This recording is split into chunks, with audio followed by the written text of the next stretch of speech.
মানুষের মর্যাদা টাকায় বাড়ে না। আপনি সৈয়দ বংশের লোক, এটা দেখার আল্লাহর কোনো জরুরত নাই।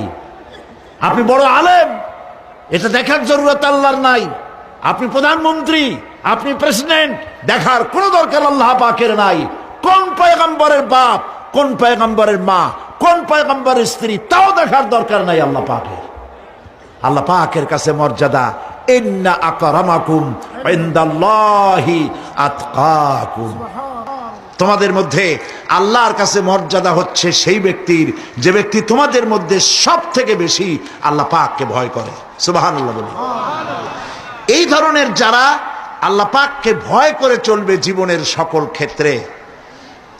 ক্ষেত্রে ভয় করবে, শুধু এক ক্ষেত্রে না, সব জায়গায়।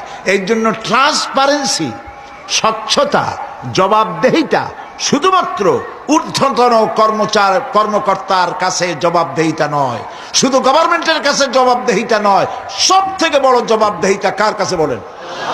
চিল্লায় বলুন। আল্লাহ পাকের কাছে জবাবদেহিতা সব থেকে বড় জিনিস। এই কথাটি মনে রেখে যদি আমরা চলতে পারি তাহলে আমাদের জীবন সুন্দর হবে, ভালো হবে। অবশ্যই ভালো কাজ করবেন, চুরি করবেন না, ডাকাতি করবেন না, গভর্নমেন্টের গম বেচবেন না, গম চুরি করে খাবেন না। মানুষ